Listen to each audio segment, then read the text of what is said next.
morning and welcome to the Morning Expresso by the Indian Express. My name is Rahil Philippos and let's get you started with the day's big story. The Supreme Court extended the status quo in Jahangirpuri, where the North Delhi Municipal Corporation had launched an encroachment removal action program. The Supreme Court made it clear that it would examine whether due process was followed before the drive. Bulldozers raised concrete and temporary structures, including the outer gate of a mosque in Jahangirpuri on Wednesday, as part of the drive by the BJP-ruled civic body, days after the Northwest Delhi neighborhood was rocked by communal violence. Next up are our stories exclusive to the Indian Express. In our opinion section today, Bhaskar Chakravarti lists out concerns over Elon Musk's potential takeover of Twitter. You can read his opinion on the IndianExpress.com website. And now for our stories from the front page. Describing Guru Tegh Bahadur as Hindi Chadar, who stood like a rock in front of Aurangzeb's tyrannical thinking, Prime Minister Narendra Modi said that religious fanaticism and atrocities and violence perpetrated in the name of religion could not separate the people from their faith, and while big powers have disappeared, big storms have passed, India stands immortal moving forward. Election strategist Prashant Kishore had reportedly proposed to the Congress leadership last year that a non-Gandhi as party president would have a high impact, although the viability of such an option is difficult.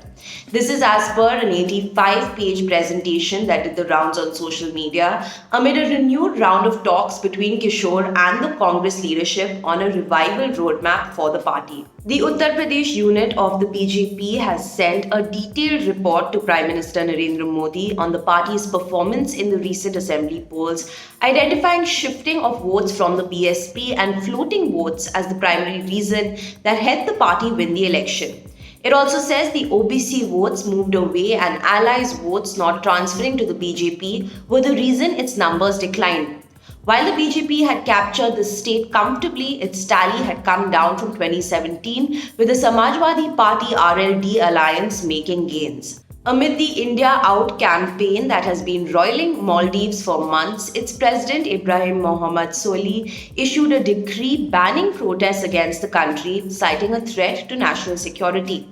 The decree, titled Stopping Campaigns That Incite Hatred Against Various Countries Under Different Slogans, makes specific mention of the India Out protests as an organized campaign that aims to disrupt relations between the two countries and efforts to maintain peace and security in the region by inciting unrest. And now for today's must-read stories. With domestic air traffic recovering from the COVID blow, low-cost carrier Indigo stays at the top with more than half the domestic market share. But there are three contenders, Air India, SpiceJet and Go First, for the second spot. According to monthly traffic data published by the Director General of Civil Aviation for March, Go First became the third airline this year to occupy the number 2 rank in terms of passenger market share after Air India and SpiceJet had dominated the spot. In a bid to expand its politics beyond Muslims to Yadavs to A to Z, the RJD has invited EBC leader and Vikassheel Insan Party chief Mukesh Saini as well as Lok Janshakti Party leader Chirag Paswan for the Iftar party being hosted by its senior leaders Rabri Devi and Tejasvi Prasad Yadav on Friday. Notably, the VIP played a crucial role in the RJD's victory in the recent Bochahan Assembly bypoll by splitting NDA votes. The relations between the two parties are now set to get warmer. In a notice issued to all union ministries and departments last week, the Department of Personnel and Training reminded them about the collection of quantifiable data regarding inadequacy of representation of scheduled castes and scheduled tribes, citing a pending case in the Supreme Court. In data tabled in Parliament this year, Jitendra Singh, Minister of State for Personnel, Public Grievances and Pension, highlighted the lapses in reservation rosters in several departments and ministries. We break down what data on posts and vacancies show. And finally, Priyanshu Rajawat played the men's singles final of badminton selection trials on Wednesday, trying to reserve a loss against Kiran George from last month, and more crucially, spurred by the immense looming shadow of the country's brightest new star, Lakshya Sen.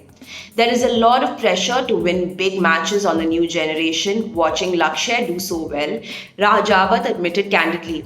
The 20-year-old knows earning the chance to be on the Thomas Cup and Asian Games team is only the first step. And that's all for today's Morning Expresso. Thank you for watching, and don't forget to subscribe to the Indian Express's YouTube channel for the latest news updates.